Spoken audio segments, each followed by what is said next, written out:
महादशाएं केतु से शुरू होती है। हमारा पहला नक्षत्र अश्विनी नक्षत्र है जी। अश्विनी नक्षत्र की 0 डिग्री पर अगर कोई पैदा हो रहा है, यानी चंद्रमा अश्विनी नक्षत्र के 0 डिग्री पर है, तो आपको केतु की दशा लगेगी। और कर्क राशि तक यही क्रम चलेगा। सिंह राशि के अंदर फिर 0 डिग्री से केतु की दशा शुरू हो जाएगी। वृश्चिक तक यही क्रम चलेगा। वृश्चिक के बाद धनु में फिर 0 डिग्री से केतु की दशा शुरू होगी, जो मीन तक चलेगी। दशम भाव में यदि केतु अच्छा हो और महादशा उसकी चल पड़े और आपकी उम्र यदि 20-22 वर्ष के आसपास है, तो आप प्रशासनिक अधिकारी IAS ऑफिसर बनने की ताकत रखते हैं।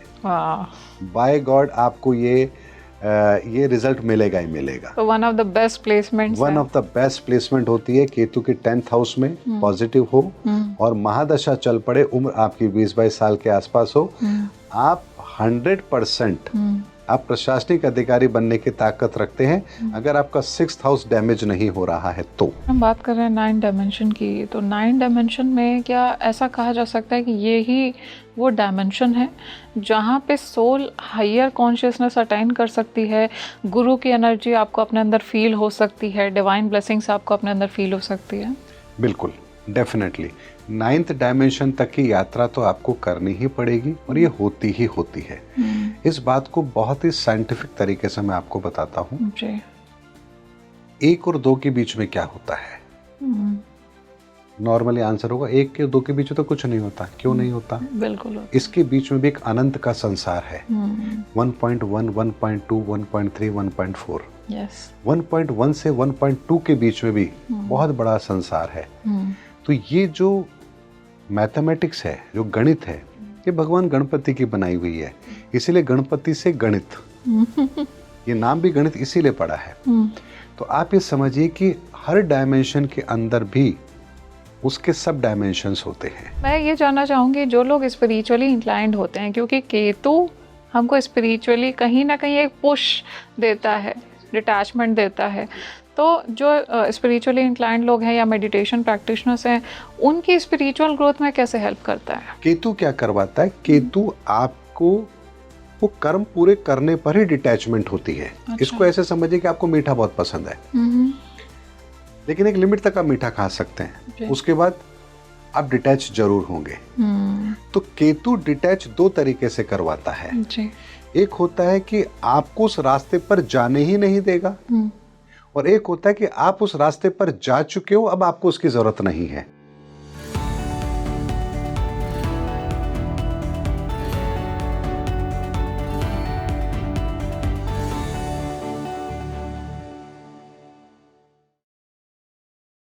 क्या होता है जब केतु अपनी महादशा आपके जीवन में लेकर आता है?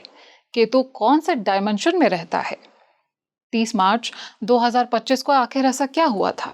धर्मयुग की शुरुआत आखिर कब हुई थी? अगर ये सभी सवाल आपके जहन में आ रहे हैं तो ये पॉडकास्ट आपके लिए है, क्योंकि आज मैं माधवी पांडे, आपकी सह यात्री, आपके लिए एक खास टॉपिक लेकर के आई हूँ, जिसमें हमने इन सभी बातों के जवाब को जाना है। हमने ये भी जाना है कि क्या होता है जब काल सर्प योग हमारी कुंडली में आता है। मैं सजेस्ट करूंगी इस पॉडकास्ट को आप एंड तक देखिए और बिल्कुल भी स्किप मत करिएगा, क्योंकि इस पॉडकास्ट में हमने जाना है इन सभी बातों के जवाब के बारे में, और हमने ये भी जाना है कि क्या कुछ देखने को मिलता है जब केतु की महादशा हमारी लाइफ में होती है।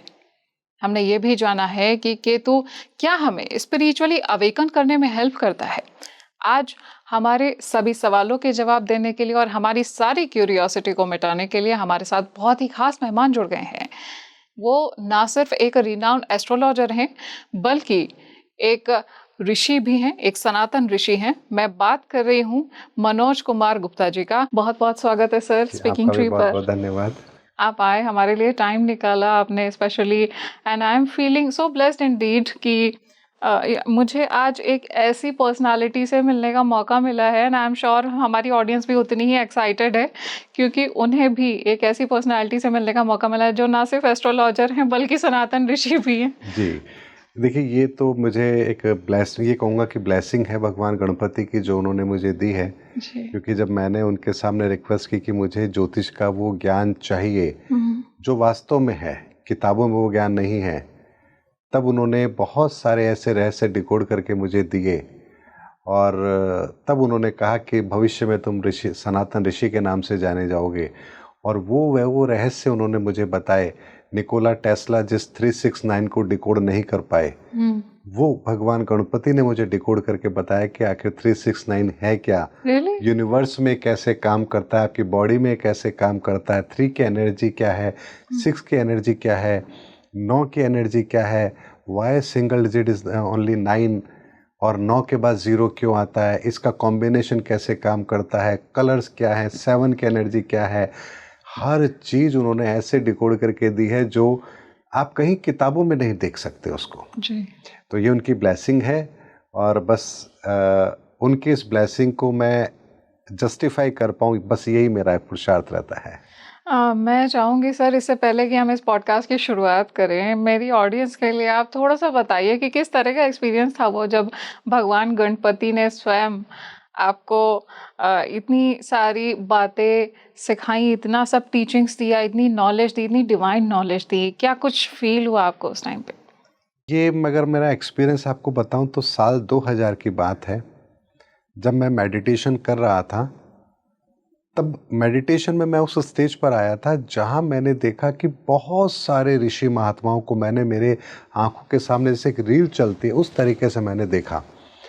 तो मैं देख रहा था कि आखिर मैं आज क्या देख रहा हूँ, इतने सारे ऋषि महात्मा, तो विजन्स आ रहे थे। विजन्स आ रहे हैं मेरे को। हाँ। तो मैंने कहा ये सब क्या है। उसके बाद मैंने फिर भगवान गणपति को देखा एक सिंहासन पर बैठे हुए और लाइट ग्रीन कलर, और इतना भव्य उनका रूप था कि वो आज भी मेरे आंखों के सामने है। और मैं ये समझता हूँ कि दुनिया में ऐसा कोई पेंटर पैदा नहीं हुआ जो उनकी वो कृति बना सके। जी। वो भव्य रूप मैंने उनका वो देखा, तब मुझे लगा कि ये सब मैंने क्या देखा। लेकिन उसके बाद जब 2018 के अंदर मुझे लगा कि भविष्य में बहुत कुछ बड़ा होने वाला है, इसका इंट्यूशन मुझे जब हुआ तो मैंने 4000 साल का डाटा एनालिसिस किया एस्ट्रोलॉजी के अंदर। और 4000 साल के डाटा को जब मैंने एनालिसिस किया तो मैंने पाया कि आने वाले जो 7 साल हैं ये वो 7 साल होने वाले हैं जो इस पिछले 5000 साल के टेन्योर में भी ऐसा समय नहीं आया जो इन 7 सालों में आने वाला है। तो मतलब बहुत पॉजिटिव टाइम आने वाला है, बहुत बड़ा चेंज का टाइम है वो। और तब मैंने 2018 में अपने एक वीडियो में कहा था, शनि करने वाले हैं विश्व में बहुत बड़ा चमत्कार। यानी इस दुनिया की जितनी भी सिचुएशंस हैं, जितनी भी प्रॉब्लम है, इसका स्थायी समाधान हमको मिलने वाला है। Really? चाहे सीधे रास्ते से हो चाहे टेढ़े रास्ते से, लेकिन मिलेगा जरूर। अच्छा। लेकिन जब साल 2023 का समय आया और 2018 में भी मैंने जो प्रेडिक्शंस की थी वो सारी हूबहू वैसे एज इट इज हुई हैं। साल 2023 के अंदर मुझे एक अंदर से आभास हुआ कि मुझे डिवाइन एनर्जी का आह्वान करना चाहिए। और उस 2023 के साल में मैंने पूरे साल 12 महीने मैंने कुछ यज्ञ अनुष्ठान किए, दिव्य शक्तियों का आह्वान किया। आपको वो आवाज क्या सुनाई दी एज इन आकाशवाणी जैसे? नहीं, मैं उसके बारे में बताता हूँ आपको कि जब मैंने इस चीज को रियलाइज किया कि मुझे ऐसा करना चाहिए, मन में विचार आता है तो मैंने उस चीज को करना शुरू किया। तो लगभग जुलाई अगस्त के आते आते 2023 में मुझे इस चीज का एहसास हुआ कि हाँ, कुछ डिवाइन एनर्जीज हैं जो अब बहुत जल्द मेरे जीवन के अंदर आने वाली है। और जब मेरा उनसे संपर्क हुआ तो यकीन मानिए वो एक्सपीरियंस था जिसके बारे में मैं क्या कहूँ। मुझे ऐसी महानुभूति से मिलने का मौका मिला जिन्होंने स्वयं ने भगवान शिव को देखा है, हनुमान जी ने जिन्हें गले लगाया है, सच में माँ दुर्गा को जिन्होंने देखा है, जो सहज शरीर इस लोक से उस लोक में जाकर के और उनके दर्शन करके आई हैं। ऐसी महानुभूति से मुझे मिलने का मौका मिला। शरीर? Yes, really. और वहां से मुझे जो इन्फॉर्मेशन मिली, वहां से जो मुझे ब्लेसिंग मिली, तो आप ये यकीन मानिए कि उसके बाद में जब वो मेरा पूरा 1 साल का अनुष्ठान पूरा हुआ, उसके बाद मेरी परिस्थिति ये है कि जब भी मैं मेडिटेशन में बैठता हूँ और कोई प्रश्न मेरे दिमाग में होता है तो मुझे ऐसे लगता है जैसे मेरे सामने कोई बैठे हैं और मुझे पूरा गाइड कर रहे हैं। जैसे आज जैसे मैं आपके सामने बोल रहा हूँ, जी। ऐसी ही वो स्थिति होती कि जहां मैं सुन रहा होता हूँ और कोई मुझे इतना बेहतर तरीके से उस चीजों को एक्सप्लोर कर रहा होता है जैसे कोई मुझे समझा रहा है। तो ऐसा लगता है जैसे गुरु और की ऐसे आवाज जी आ हाँ, रही। बिल्कुल बिल्कुल। और ऐसा लगता है आपको कि ये सब क्या चल रहा है, और एक के बाद एक कंटिन्यूशन में वो इंफॉर्मेशन होती है जिस इंफॉर्मेशन को ना आपने आज से पहले कभी सुना, ना देखा, ना समझा, लेकिन आपके पास वो इंफॉर्मेशन मौजूद रहती है। तो ये सारी चीजें वो एक्सपीरियंस होता है जिसके बारे में मैं क्या कहूँ। इवन कि एक बार तो ऐसा एक्सपीरियंस हुआ था कि मैं अपनी इस बॉडी को यहीं पर छोड़कर यहाँ से बाहर निकल रहा हूँ। Out of body yes, out of body. और मैंने देखा है कि ये मेरी बॉडी है और मैं इससे बाहर हूँ। और उसके बाद मैं ट्रैवल कर रहा हूँ। तो कुछ दूरी पर जाकर मैं देखता हूँ कि कुछ लोग हैं बैठ के भजन वगैरह कर रहे हैं। तो उस दिन जो एक्सपीरियंस हुआ था उससे एक रात पहले ही मैंने एक प्रार्थना की थी, ईश्वर मुझे जानना है कि मेरी ये भक्ति कितनी हुई है, मैं इस भक्ति मार्ग पर अगर चल पा रहा हूं तो मैंने किस मंजिल को प्राप्त किया है या मैं कहां तक पहुंचा हूं। तो उसके नेक्स्ट डे मैं रात को सो रहा था, अचानक से मैं देखता हूं कि मेरा शरीर बहुत ज्यादा भारी हो गया। तो अचानक से मैं उठा, मैंने कहा ये क्या हो रहा है मेरी बॉडी के अंदर, मुझे इतना हैवी फील क्यों हो रहा है। तो जब भी ऐसी कोई चीज होती है तो मैं उस समय ध्यान में बैठ जाता हूँ। अच्छा। तो मैंने अपने आप को मेडिटेशन की पोस्चर में लेकर आया और मैं ध्यान में बैठ गया। जैसे ही मैं ध्यान में बैठा, विद इन सेकेंड मेरे शरीर से वो आत्मा बाहर आ रही है। मैं देख रहा हूँ मेरे शरीर को कि मैं ध्यान में बैठा हूँ और एक ट्रैवलिंग शुरू हो रही है, कोई मेरे साथ है। और जब मैं जा रहा हूँ तो देख रहा हूँ वहां कुछ दूरी पर कुछ लोग भजन कीर्तन कर रहे हैं। तो मुझे कहा जाता है कि इन लोगों का आध्यात्मिक मार्ग का सफर यहाँ तक हुआ है। उसके बाद फिर कुछ दूरी पर हम जा रहे हैं तो वहां पर फिर कुछ लोग बैठे हुए भजन कीर्तन कर रहे हैं। तो कहा जाता है ये लोग यहाँ तक पहुंचे हैं।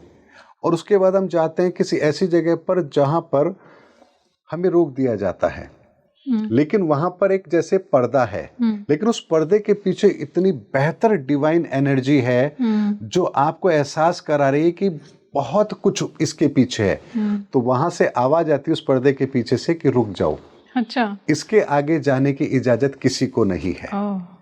तो वहां मुझे जब ये बताया जाता है कि आप यहां तक पहुंच चुके हैं, और वहां से फिर हम वापस जब लौट कर आते हैं तो उस पीरियड का जो एक्सपीरियंस था उसमें लगभग 2.5 से पौने 3 घंटे बीत चुके थे। तो मतलब आपने अलग अलग क्या लोग ट्रैवल कर लिए थे? और जब मैं वापस आया तो मेरा शरीर बिल्कुल नॉर्मल था। और ये सब कुछ मैंने मेडिटेशन की स्थिति में देखा है, कोई नींद में नहीं देखा है। और ये भी नहीं है कि मैं मेडिटेशन में बैठा हूँ तो आधे घंटे बाद जाकर हो सकता है मैं नींद में, ना ऐसा भी नहीं। इधर मेडिटेशन में बैठा और इधर तत्काल ये चीज लागू हो गई। ऐसे बहुत सारे एक्सपीरियंस हुए हैं।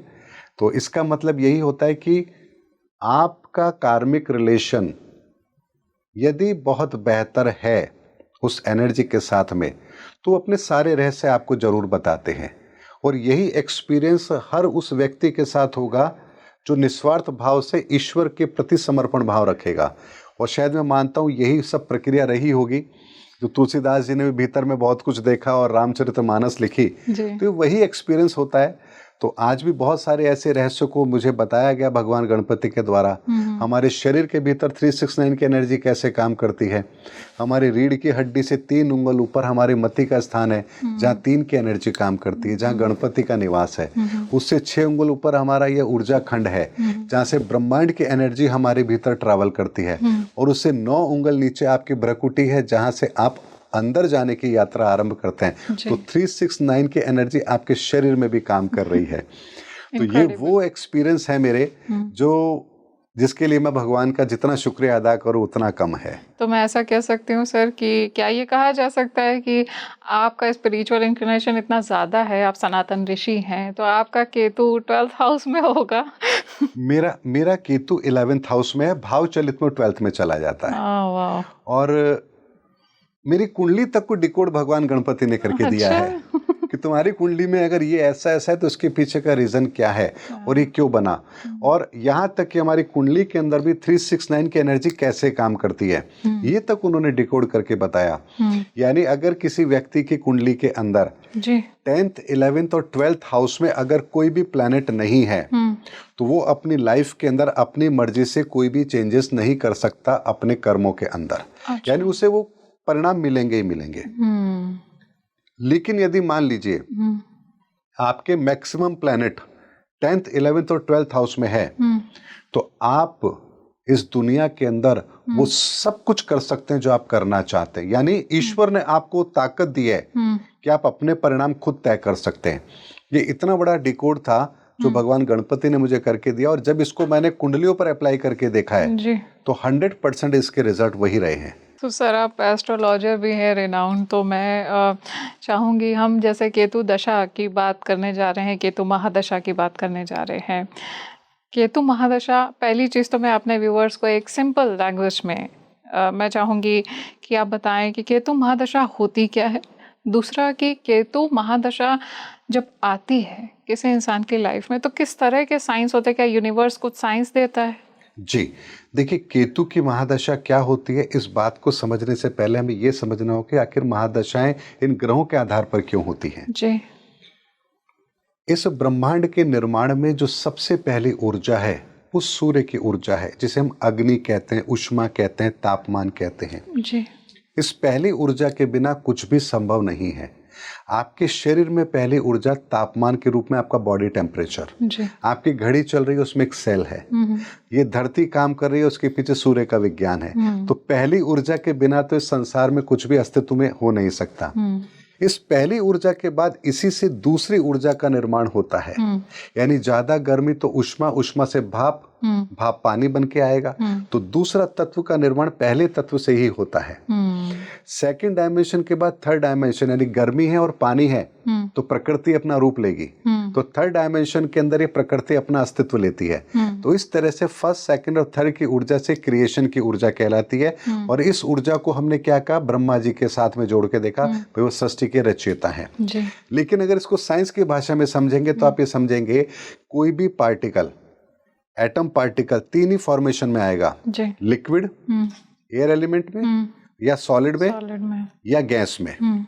लिक्विड, सॉलिड और गैस, इन तीन के अलावा चौथा उसका रूप नहीं होगा। हमारा सनातन का विज्ञान क्या बताता है, फर्स्ट, सेकंड, थर्ड की एनर्जी से एयर एलिमेंट क्रिएट हो रहा है। तो ब्रह्मा जी को कमल के फूल पर दिखाया गया। फोर्थ, फिफ्थ, सिक्स्थ एनर्जी से जल तत्व की उत्पत्ति हो रही है तो भगवान को क्षीर सागर में दिखाया गया।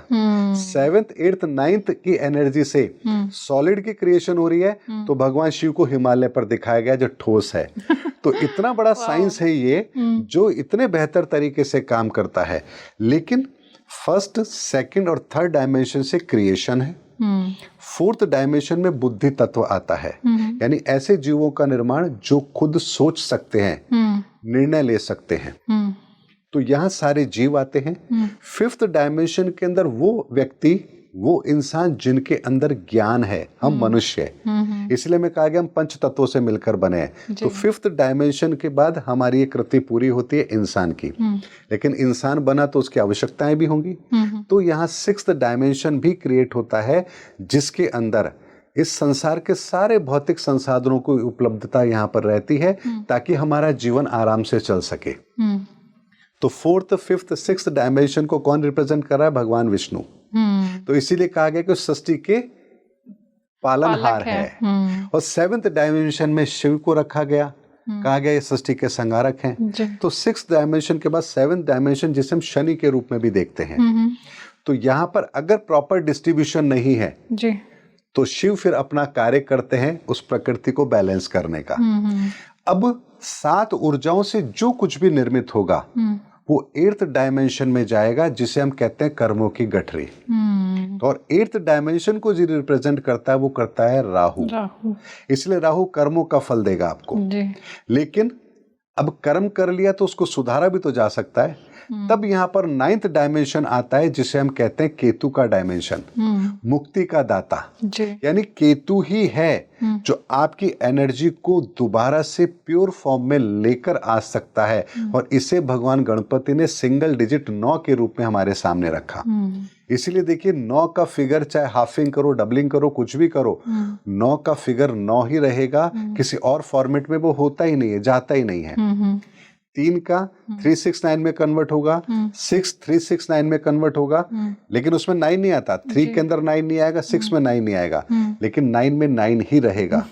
इसीलिए इस बात को हमें समझना होगा कि ये जो सिंगल डिजिट है, ये सिंगल डिजिट नहीं है, ये ब्रह्मांड के कोड हैं। एक एक कोड ये बताता है कि इस ब्रह्मांड का विस्तार कैसे है। इसीलिए आप देखिए, आप मुझे कोई ऐसा फिगर बताइए जो सबसे लास्ट हो, उससे बड़ा कोई फिगर ना हो। ऐसा कोई फिगर है ही नहीं। यानी ये संख्याएं अनंत तक हैं। इसी तरह से ब्रह्मांड का विस्तार भी अनंत तक है, इसकी कोई सीमा नहीं है। सिंगल डिजिट 9 ही है, क्योंकि ब्रह्मांड में आयाम 9 ही है जी। और 9 के बाद शून्य आता है। हाँ। शून्य इसलिए आता है कि केतु ने अगर उसको रिफॉर्म कर दिया तो वो शून्य में कन्वर्ट होगा।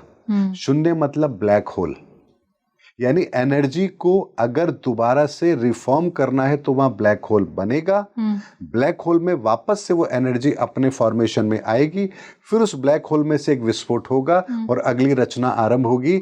ये सिंगल डिजिट, ये काउंटिंग हमें यहां तक का विज्ञान बताती है। ब्लैक होल से फिर 1 से ब्लैक होल से वापस से अगेन होगा। इसीलिए देखिए 9 के बाद में क्या आता है, वही 1 और 0, और उसके बाद 11, यानी वापस से सृष्टि की रचना। लेकिन 0 अब यहाँ विजिबल नहीं है।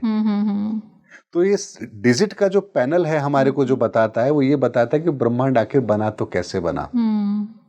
और इस विज्ञान को देने वाले भगवान गणपति हैं, और इसीलिए इस कार्य के लिए उन्हें प्रथम देव की उपाधि दी गई। तो 9th डायमेंशन जो है वो केतु का डायमेंशन है, और केतु का डायमेंशन ये बताता है कि आपके कर्मों की गठरी जो आपके हाथ में है, इसको सुधारने का मौका आपको कब तक मिलेगा।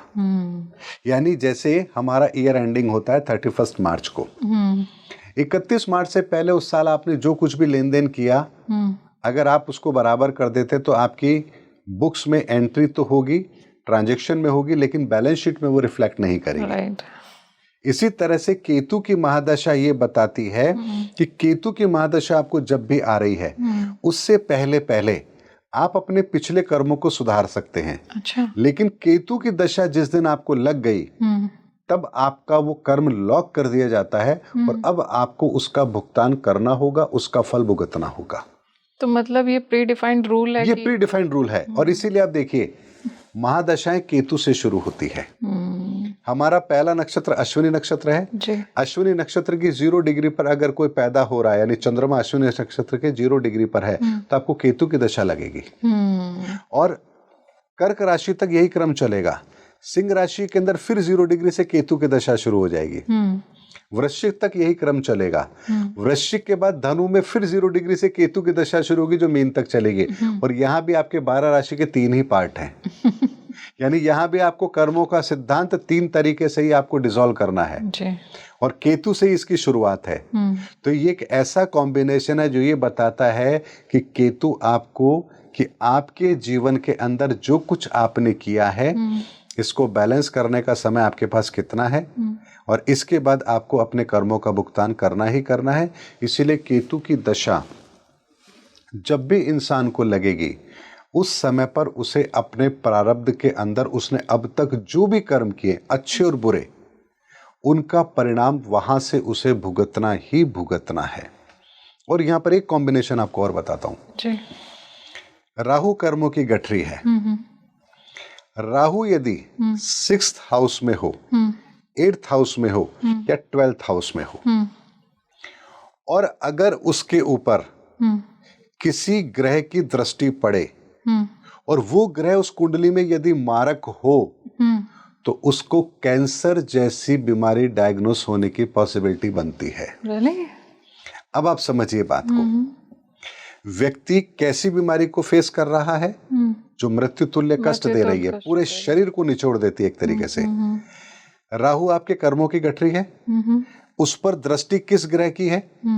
मारक ग्रह की। यानी उस कर्म का फल आपको भुगतना है, और किस रूप में भुगतना है? पीड़ा के रूप में भुगतना है। तो अगर मंगल और राहु से वो संबंध बन रहा है, तो आपको सिस्ट होगी कैंसर की। अगर वो सूर्य से बन रहा है, तो आपको हड्डियों से संबंधित कैंसर होने की पॉसिबिलिटी बनेगी। अगर वो शनि से बन रहा है, तो ब्लड कैंसर की पॉसिबिलिटी बनाएगा। अगर बुध से बन रहा है, तो स्किन से रिलेटेड कोई कैंसर के इश्यूज बनाएगा।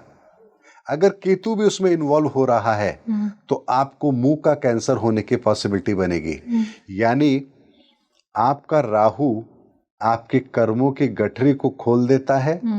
अगर उसके साथ बाकी का कोई ग्रह मारक बनकर आ जाएगा तो आपके कर्मों की गठरी इतनी भारी हो चुकी है कि अब आपको उठाया भी नहीं जा रहा उसको। तो यहाँ बहुत भयंकर पीड़ा के रूप में उसके परिणाम देखने को मिलते हैं।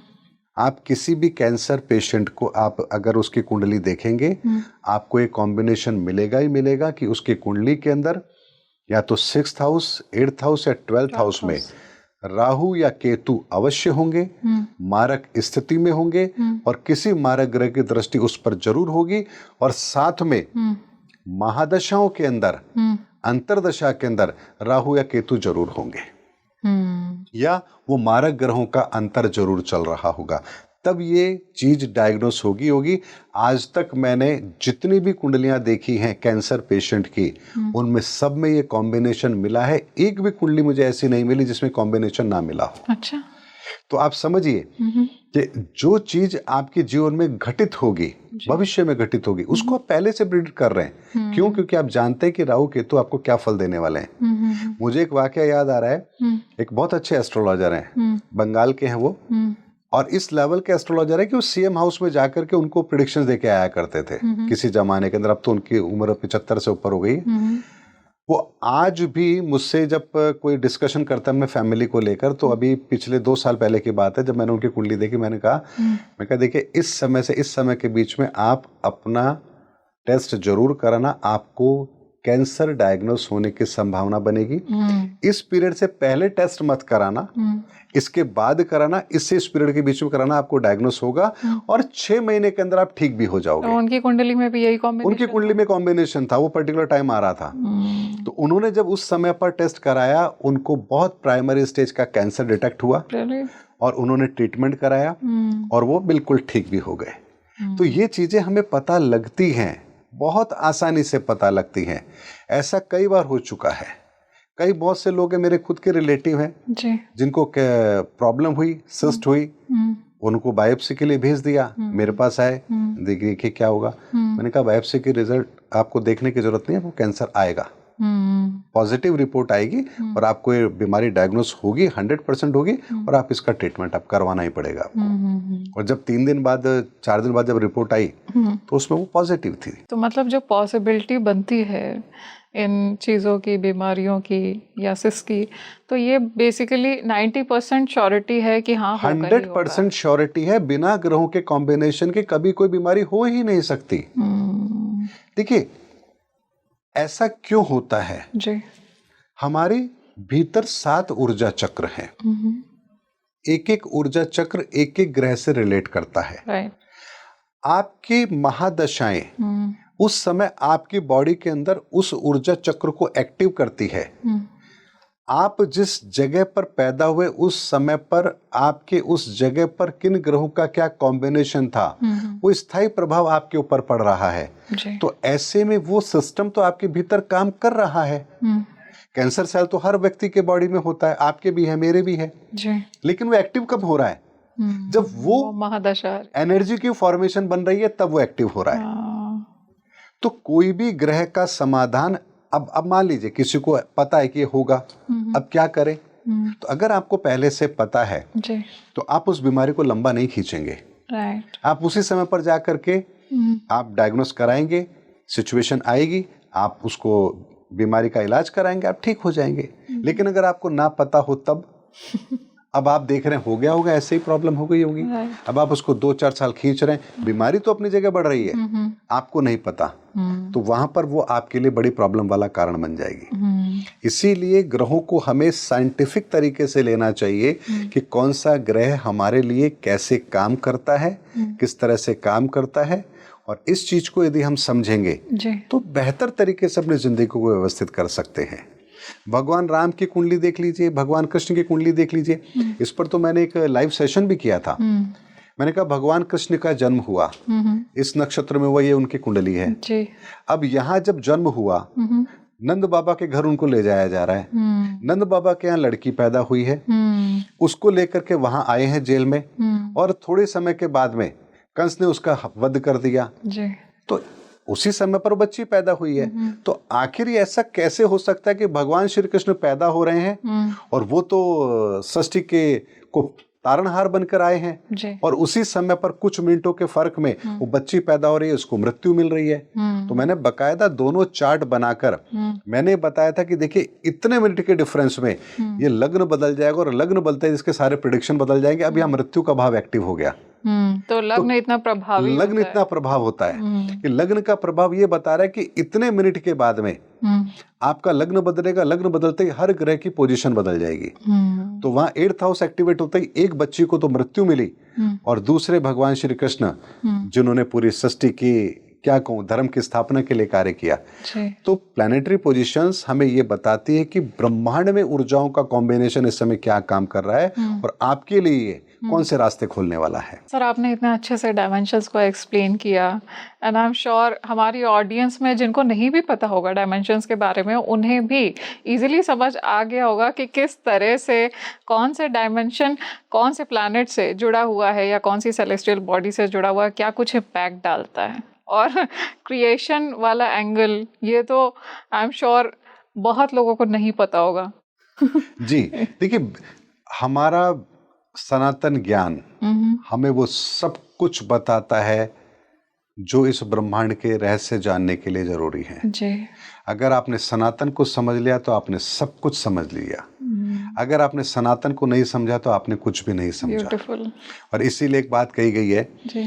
कि वो एक जो है उसे हम ईश्वर कहते हैं और हम अपने आप को इंसान कहते हैं। ईश्वर की संतान अर्थात इंसान।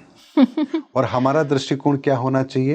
इंसानियत वाला, यानी कि इंसान वाली नीयत, नेक दिल वाली नीयत। और अगर आप ईश्वर की संतान है तो आपकी अगर नेक नीयत है तो फिर आपके जीवन में धर्म है। और अगर नेक नियत आपके जीवन में नहीं है तो आप धर्म के रास्ते पर नहीं हैं। इसीलिए वर्तमान के अंदर हम सारी धार्मिक क्रियाएं तो कर रहे हैं लेकिन नेक नियत किसी की भी नहीं है। तो सर हम बात कर रहे थे केतु की और केतु की महादशा की। जैसे आपने अभी बातों में बोला कि केतु जब 6th, 8th या 12th हाउस में राहु या केतु होते हैं तो कैंसर जैसी कंडीशंस आ जाती हैं। अगर वो नेगेटिव है अगर नेगेटिव है तो आपने बोला राहु या केतु, तो क्या केतु ऐसा पॉसिबल है कि केतु अगर है तो उसमें कुछ डिफरेंट भी देखने को मिलता है, मतलब कुछ पॉजिटिविटी भी देखने को मिलती है अगर सिर्फ केतु है राहु नहीं है तो? देखिए अगर 6th, 8th और 12th हाउस में अगर राहु या केतु हैं और वो पॉजिटिव हैं तो आपको बहुत अच्छे रिजल्ट भी देंगे। ऐसा नहीं कि वो केवल कैंसर जैसी बीमारी देंगे, वो तब देंगे जब आप नेगेटिव हैं वो। यानी आपके कर्मों की गठरी कैसी है, पॉजिटिव है नेगेटिव है। कर्मों की गठरी तो हो गया तो पाप की हो गया, पुण्य की होगी। पुण्य की है तो कहाँ घबराने की जरूरत है। तो आपको मुक्ति भी तो देंगे। जी। तो सर केतु की महादशा जब आती है किसी भी इंसान की जिंदगी में तो क्या कुछ चेंजेस आते हैं उसकी लाइफ में? क्या ऐसा कभी होता है कि कुछ डिवाइन इंटरवेंशन जैसा भी कुछ फील हो सकता है इंसान को कि हाँ केतु प्रबल हो गया है तो आपका स्पिरिचुअल इंक्लिनेशन आपका बढ़ जाएगा, डिवाइन आपको लगेगा कि कुछ डिवाइन साइंस भी मिलते हैं क्या यूनिवर्स से? अगर केतु 8th हाउस में है और पॉजिटिव है तो आपको आपके जीवन में जो घटनाएं घटित होंगी उसका पहले से पूर्वानुमान लग जाएगा। आप भविष्य में घटने वाली घटनाओं को बहुत आसानी से विजुलाइज कर लेंगे। आपको पहले से पता होगा कब क्या होने वाला है। जब भी कुछ अनिष्टकारक होगा आपके जीवन में आपको पहले से पता होगा। ना सिर्फ आपको बल्कि आपके परिवार में भी किसी को अगर कुछ होने वाला होगा तो आपको पहले से पता लगेगा। यस बिल्कुल आएंगे। अगर 12th हाउस में केतु पॉजिटिव है तो समझ लीजिए कि आप केवल और केवल अपने थोड़े बहुत बचे हुए कर्मों को पूरा करने आए हैं, उसके बाद आपको मुक्ति जरूर मिलेगी। लेकिन 12th हाउस के अंदर केतु यदि नेगेटिव भी है तो भी वो आपको मुक्ति जरूर देगा। ठीक है। ऐसा नहीं कि 12th हाउस एक पर्टिकुलर ऐसा हाउस है जहां केवल और केवल केतु चाहे किसी भी राशि का हो वो आपको मुक्ति का मार्ग जरूर देगा। सर केतु की महादशा की हम बात कर रहे हैं तो ऐसे में जो केतु जब किसी इंसान की बर्थ चार्ट में प्रबल है, महादशा चल रही है, तब क्या कुछ देखने को मिलता है? क्या एनर्जी शिफ्ट्स भी फील होता है? इसको ऐसे समझिए कि 24 आवर के बाद में हमारा डे चेंज हो जाता है, यानी दोबारा से वही साइकिल शुरू हो जाएगी आपकी डेली रूटीन की जी। इसी तरह से आपके 120 ईयर के अंदर केतु दोबारा से रिपीट होंगे जी। ऐसे में या तो आपको जन्म के साथ ही केतु की दशा मिल रही है या बाद में कभी मिलेगी। तो जिस दिन भी आपको केतु की दशा शुरू हो रही है उस दिन आपके कर्मों को रीसेट कर दिया जाएगा, बैलेंस लॉक कर दिया जाएगा। अब यहाँ से सब चीजें रीसेट हो चुकी हैं। अच्छा। अब आपको यहाँ पर आपके प्रारब्ध के अनुसार आपके जीवन के अंदर उन सारी परिस्थितियों का निर्माण अब हो जाएगा जहाँ से आपको नए सिरे से अपने कर्मों को काटने का रास्ता ढूंढना पड़ेगा। इसलिए केतु की दशा जब भी आती है और अगर मान लीजिए उस केतु की दशा के अंदर व्यक्ति अपनी जीवन की यात्रा को पूरा कर लेता है तो ये उसके लिए बहुत अच्छा साइन होता है। अच्छा। इससे हम ये कहते हैं कि जरूरी नहीं कि आपकी कुंडली के 12th हाउस में केतु हो तो ही मुक्ति मिलेगी। अगर केतु की महादशा के अंदर भी अगर आप अपने प्राणों को छोड़ रहे हैं तो ये भी ये बात बताती है कि आपके कर्मों का सिद्धांत जो आप पर लागू हुआ था वो पूरा कर लिया गया है और अब आपके लिए दोबारा आने का जो समय है वो बहुत बाद में कभी जरूरत होगी ऊपर वाले को तब वो आपको भेजेगा, नहीं तो आपको मुक्ति प्राप्त हो चुकी है। सर, तो केतु की महादशा जब शुरू होती है तो क्या ऐसा होता है कि जो कार्मिक डेट क्लियरेंस है, यानी कि जैसे हम फाइनेंशियल ईयर क्लोज करते हैं, हम अभी बात कर रहे थे फाइनेंशियल ईयर पे हमारी क्लोजिंग होती है, सारे अकाउंट्स क्लियर हो जाते हैं तो वैसे ही हमारा जो कर्मों का क्लियरेंस है केतु की महादशा स्टार्ट होने के पहले फेज में होता है या उसके पहले हो जाता है कि अब आपके कर्मों में कोई चेंज नहीं होगा, जो है सारे अकाउंट्स यहीं क्लोज होंगे? देखिए, इसको ऐसे समझिए, मान लीजिए किसी को केतु की दशा 5 साल के बाद शुरू होगी, यानी पैदा हुआ है बच्चा 5 साल के बाद शुरू होगी, तो उस बच्चे के पास केवल 5 साल का समय है। अच्छा। कुछ 5 साल के अंदर ही उसके जीवन में बहुत बड़े बदलाव आ सकते हैं, लेकिन 5 साल के बाद में वो बच्चा अपनी जिंदगी के अंदर उन परिणामों को भोगने के लिए बाध्य है। ये बात निश्चित है। ऐसे में एक बात को हमें समझना है कि केतु की दशा उसे 5 साल के आसपास कब मिलेगी, 5 साल के बाद कब शुरू होगी? जब उसकी कुंडली के अंदर नक्षत्र रेवती होगा। रेवती नक्षत्र होगा।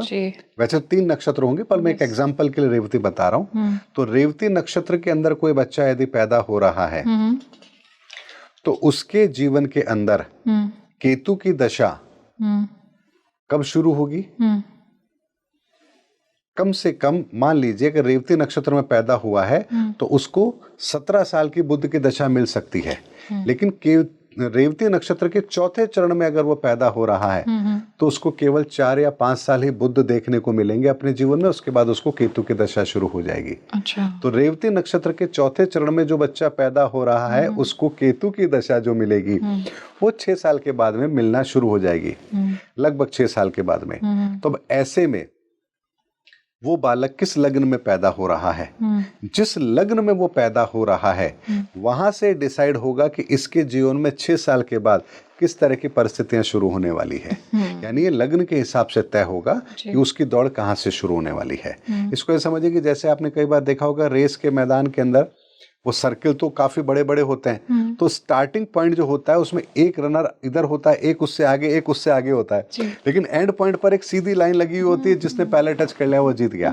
तो वहां से वो 100 मीटर का एक रिले पॉइंट देखा जाता है कि कहां से 100 मीटर पूरे हो रहे हैं। इसी तरीके से केतु की दशा से आपकी दशा शुरू तो हो रही है, लेकिन आपको ये भी समझना है कि आपकी उम्र क्या है, क्योंकि जरूरी नहीं है कि केतु की दशा आपको 6 साल की उम्र में ही मिले, आपको आगे भी मिल सकती है।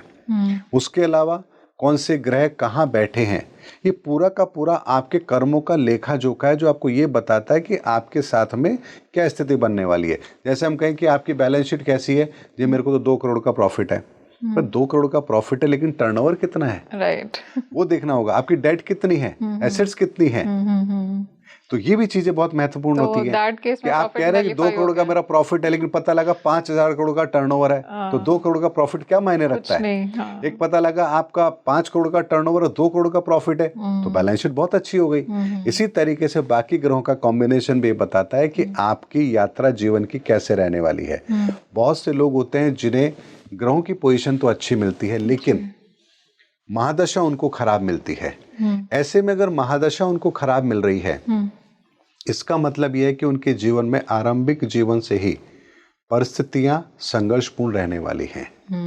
कई बार सिचुएशन ऐसी होती है कि जब आपको दशाएं अच्छी मिल रही हैं लेकिन ग्रहों के कॉम्बिनेशन अच्छे नहीं हैं, जी। तो यहाँ आपके जीवन में संघर्ष बहुत कम होगा। अच्छा। लेकिन आपकी गाड़ी बहुत आराम से चल जाएगी। इसीलिए कुंडली के अंदर ग्रहों की प्लेसमेंट के साथ साथ ये देखना जरूरी है कि आपको महादशाएं कैसी मिल रही हैं। अगर अच्छी है, पॉजिटिव अगर है, अच्छी तो महादशाएं struggle कम हैं है। और ग्रहों की पोजीशन भी अच्छी है तो बल्ले बल्ले।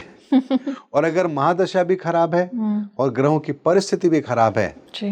तो आपका पूरा जीवन संघर्षपूर्ण रहने वाला है, ये बात निश्चित है।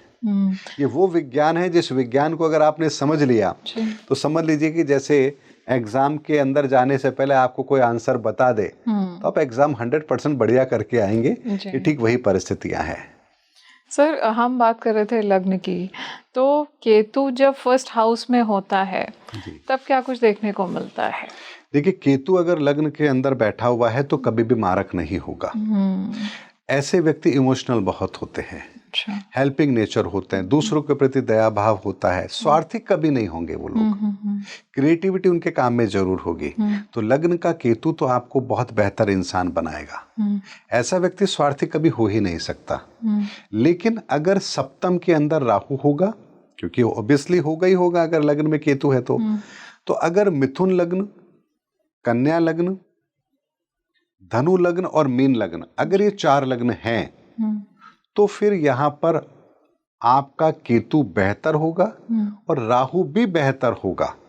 ऐसे व्यक्ति बहुत अच्छे लीडर हो सकते हैं। लेकिन इन 4 लग्न के अलावा यदि बाकी का लग्न है आपका, तो फिर राहु सप्तम भाव में बैठ करके आपके भीतर उतावलापन और जल्दबाजी जरूर लेकर आएगा। ऐसे व्यक्ति बिना कुछ सोचे विचारे दूसरों के लिए मैदान में कूद पड़ते हैं और लाठियां खाते हैं। ये वो अच्छे कर्म करने वाले लोग हो जाते हैं। तो इस बात को हमें समझना पड़ेगा कि लग्न के अंदर केतु अच्छा रिजल्ट तो देगा, लेकिन सामने राहु की क्या पोजीशन है उस पर भी इस बात को निर्भर करेगा वो कि किस तरह की स्थिति आपके हाथ में बनने वाली है। तो दोस्तों, आई एम श्योर आपने अपने बर्थ चार्ट में ज़रूर देखा होगा, अगर केतु लग्न में बैठा है तो क्या आप इससे रिलेट कर पा रहे हैं जो हम यहाँ पर डिस्कशन कर रहे हैं? आई सजेस्ट कि आप अपने अपने बर्थ चार्ट खोल करके देखिए कि केतु आपका किस हाउस में है और क्या कुछ इफेक्ट पड़ रहा है और आप कितना रिलेट कर पा रहे हैं हमारे इस डिस्कशन से, मुझे कमेंट्स में बताइए। सर, हम बात कर रहे हैं अभी द्वितीय भाव की, लग्न की बात अभी हमने की जब केतु लग्न में होता है। तो जब द्वितीय भाव में आता है केतु, तब क्या कुछ देखने को मिलता है? सेकेंड हाउस के अंदर केतु यदि है तो सेकेंड हाउस लगभग मारक नहीं होते हैं कुछ ग्रहों के अंदर, कुछ लग्न के अंदर वो अच्छे भी होते हैं। लेकिन मेष लग्न जैसे है तो उसमें सेकंड हाउस में केतु नेगेटिव रिजल्ट देगा। अच्छा। अगर वृषभ लग्न की कुंडली है तो केतु अच्छे रिजल्ट देगा। अगर मिथुन लग्न की कुंडली है तो केतु नेगेटिव रिजल्ट देगा। तो ये कुंडली के लग्न के ऊपर डिपेंड करेगा कि सेकंड हाउस में वो क्या रिजल्ट देगा। लेकिन सेकंड हाउस में केतु यदि है तो वाणी का प्रभाव आपका या तो बहुत बेहतर होगा या बिल्कुल आप सिंपल होंगे। अगर वो शुभ है तो बहुत ही डिप्लोमेटिक होंगे आप। अपनी बात को कैसे कहना है आपको अच्छी तरह से पता है। लेकिन अगर वही नेगेटिव हो गया तो आप इतने भोले हो जाओगे कि कुछ भी किसी को कह देते हो, आपको ये पता ही नहीं होता कि मुझे कैसे बात रखनी चाहिए अपनी। तो बड़े सिंपल वे में आप बात करेंगे। तो ये एक प्रभाव सेकंड हाउस में देखने को मिलेगा। धन अगर आपके पास है तो या तो आप उसको बहुत बेहतर तरीके से उसका इन्वेस्ट करने वाले और उसको यूज करने वाले होंगे, या कमा तो आप रहे हैं और सारे पैसे घर वाले ले जाते हैं, खर्च कर देते हैं, आप अपनी जेब में से 500 रुपए लेके घूमते हैं। ये नेगेटिव केतु होने पर ऐसी स्थिति बन जाएगी। पर ये 2 इफेक्ट उसके जीवन में जरूर होंगे। सर, हम बात कर रहे हैं अभी लग्न के बारे में और केतु की महादशा के बारे में। तो केतु क्योंकि रेट्रोग्रेड प्लैनेट है तो ये थर्ड हाउस से सेकंड हाउस में अगर जाता है तो क्या कुछ ट्रांजिशंस या एनर्जी शिफ्ट्स देखने को मिलते हैं? बिल्कुल डेफिनेटली मिलेंगे। थर्ड हाउस के अंदर जब केतु होता है तो आपकी वर्किंग एफिशिएंसी को पूरे पूरे हिट करेगा वो। या तो आपकी वर्किंग एफिशिएंसी को बेहतर बनाएगा या आपके परिणामों को प्रभावित करेगा, नेगेटिव रिजल्ट देगा। यात्राएं भी आपकी प्रभावित होंगी। थर्ड हाउस से केतु आपके सप्तम भाव को भी देखेगा तो आपके वैवाहिक जीवन को भी वो प्रभावित करेगा। नवम भाव को देखेगा तो आपके भाग्य को भी प्रभावित करेगा। 11th हाउस को देखेगा तो आपके जीवन में जो आप चाहते हैं, आपकी डिजायर है, उसको भी प्रभावित करेगा। लेकिन जैसे इसका ट्रांजिट सेकंड हाउस में होगा, ये सीधे सीधे आपके अष्टम भाव को देखेगा। अष्टम भाव को देखेगा तो सेकंड हाउस के अंदर, जैसा मैंने आपको बताया कि अगर वो शुभ है तो आपकी स्पिरिचुअल जो आपकी जर्नी है उसमें आपको एक बहुत बड़ा एक तेजी से हाइक देखने को मिलेगा। यानी अचानक से आपकी जो रुचि होगी वो अध्यात्म के प्रति होगी। आप धार्मिक पुस्तकों को पढ़ना शुरू कर देंगे, किसी नॉलेज को गेन करना चाहेंगे। अचानक से आपको लगेगा मुझे तो एस्ट्रोलॉजी सीखनी चाहिए, मुझे तो पामिस्ट्री सीखनी चाहिए, मुझे तो न्यूमरोलॉजी सीखनी चाहिए, मैं वास्तु को सीख लूं। यानी कुछ ना कुछ आप अपने नॉलेज के अंदर कुछ गेन करने की कोशिश करेंगे अगर वो पॉजिटिव है तो। लेकिन अगर नेगेटिव है तब भी ऐसे व्यक्ति गेन तो करने की कोशिश करेंगे लेकिन गेन कर नहीं पाएंगे। लेकिन अगर पॉजिटिव है तो 100% आप गेन जरूर करेंगे। जितने भी अच्छे एस्ट्रोलॉजर्स हैं उन्होंने कहीं ना कहीं एस्ट्रोलॉजी को अगर सीखा है या टैरो कार्ड रीडर हैं या किसी भी तरह की उनके पास में कोई विधा है तो केतु का रोल जरूर उनके जीवन में रहा है। या तो गोचर में उसने ट्रांजिट किया है 8th हाउस के ऊपर से या 2nd हाउस के ऊपर से, या फिर उनको महादशा अंतरदशा उस समय पर चली है, तब जाकर वो इस फील्ड में आएंगे। क्योंकि केतु आपको बहुत गहराई से चीजों को समझने की ताकत देता है। परावैज्ञानिक जिसे कहते हैं कि पारलौकिक शक्तियों से आपको रिलेट कराता है। ये केतु का एक बहुत अच्छा रोल है क्योंकि मैंने कहा ना 9th डायमेंशन है वो, तो आपके लिए मुक्ति के रास्ते तो खोलेगा। यानी अगर हम ये कहें कि कोई एक इक्वेशन को आप सॉल्व करते हैं तो उसकी लास्ट लाइन क्या होती है? आंसर। क्योंकि जहां आंसर आ गया उसके आगे तो आपको सॉल्व करने की जरूरत है ही नहीं। तो केतु लास्ट लाइन है तो आपको आपके क्वेश्चन का आंसर वो देगा जरूर। तो इसीलिए केतु की महादशा, केतु का ट्रांजिट ये हमारे लिए एक बहुत बड़ा एक की पॉइंट की तरह एक काम करता है। इसीलिए केतु को बहुत ही हमें बेहतर तरीके से समझ करके अपनी लाइफ के अंदर उसकी प्लेसमेंट को लेना चाहिए। अगर आप इसको बेहतर तरीके से समझ पा रहे हैं तो आपकी बहुत बड़ी बल्ले बल्ले है। क्योंकि हर आदमी क्या चाहता है, उसे मुक्ति मिले, मोक्ष मिले, इस तरह की उसकी कामना होती है। तो केतु यहाँ बहुत बड़ा रोल प्ले करेगा। तो केतु को समझ लिया तो आपको पता लग जाएगा कि आपकी यात्रा कितनी लंबी होने वाली है और कितने समय में पूरी होने वाली है। तो सर केतु की अगर हम गोचर की बात करें तो इसमें बेस्ट प्लेसमेंट्स क्या होती हैं जिसमें लोगों को अच्छे रिजल्ट्स देखने को मिलते हैं? देखिए, केतु का शुभ होना आवश्यक है। किसी घर में होने से ज्यादा उसका शुभ होना जरूरी है। तो जैसे मैं एक शॉर्ट में आपको बताना चाहूंगा कि अगर मेष लगन की कुंडली है तो बुध, शुक्र, शनि इन घरों में यदि केतु है तो आपके लिए शुभ नहीं है। वृषभ लगन की कुंडली है तो चंद्रमा, मंगल और बृहस्पति इन घरों में यदि है तो आपके लिए शुभ नहीं है। मिथुन लगन की कुंडली है तो सूर्य, चंद्र और मंगल इन घरों के अंदर अगर केतु है तो वो शुभ नहीं है। कर्क लगन की कुंडली के अंदर सूर्य की राशि में, शनि की राशि में और बुध की राशि में यदि केतु है तो शुभ नहीं है। सिंह लग्न के अंदर वो शनि और चंद्रमा की राशि में है तो शुभ नहीं है। कन्या के अंदर वो सूर्य, चंद्र और मंगल के राशि में अगर है तो वो आपके लिए शुभ नहीं है। तुला के अंदर वो सूर्य, मंगल और बृहस्पति की राशियों में है तो आपके लिए शुभ नहीं है। वृश्चिक के अंदर बुध, शुक्र और शनि की राशियों में है तो आपके लिए शुभ नहीं है। शुभ कब होता है सर? इनके अलावा बाकी सब जगहों में शुभ होगा वो। ये पर्टिकुलर जगह मैंने बताई है जहां वो शुभ नहीं होगा। बेस्ट प्लेसमेंट्स कौन सी होती है जिसमें वो शुभ? प्लेसमेंट कहीं पर भी हो उसकी, लेकिन जैसे मैंने आपको बताया ना, लग्न के अंदर कभी भी केतु नेगेटिव नहीं होगा। वो हो ही नहीं सकता। लग्न के अंदर कभी भी केतु नेगेटिव नहीं होता है। बाकी घरों के अंदर वो नेगेटिव हो सकता है, पॉजिटिव भी हो सकता है। लेकिन जैसा मैंने आपको बताया वृश्चिक लग्न तक, तो धनु लग्न की अगर आपकी कुंडली है तो चंद्रमा की राशि, आपके शुक्र की राशि और शनि की राशि, इनमें अगर केतु है तो नेगेटिव होगा। मकर के अंदर है तो चंद्रमा, सूर्य और बृहस्पति इन राशियों में है तो नेगेटिव है, बाकी सब में पॉजिटिव है जी। कुंभ लग्न के अंदर सूर्य और चंद्रमा की राशि में नेगेटिव होगा, बाकी सब में पॉजिटिव होगा। और ऐसे ही मीन लग्न की कुंडली के अंदर आपके यदि सूर्य, शुक्र और शनि इन राशियों में है तो वो अशुभ होगा, बाकी सब में शुभ होगा। तो समझ लीजिए 2 से 3 ही राशि ऐसी हैं जहां वो नेगेटिव है, बाकी 6 से 7 राशियां ऐसी हैं जिनके अंदर वो शुभ होते हैं। तो बहुत बड़ा फील्ड है उनके शुभ होने का। नेगेटिव का तो बहुत छोटा सा है। और नेगेटिव भी इसलिए होते हैं कि कोई ना कोई हम जब कर्म करते हैं तो या तो व्यक्ति पाप कर्म ज्यादा कर रहा है या बैलेंस कर रहा है कर्मों को, या नेगेटिव कर्म ज्यादा हो रहे हैं, पॉजिटिव कर्म ज्यादा हो रहे हैं, तो उसके आधार पर केतु की प्लेसमेंट होती है कि आपके पास में कर्मों की गठरी का सिद्धांत क्या काम कर रहा है, कितने कर्म आपके पाप के हैं, कितने कर्म पुण्य के हैं, उसके बैलेंस से आपको गति मिलती है।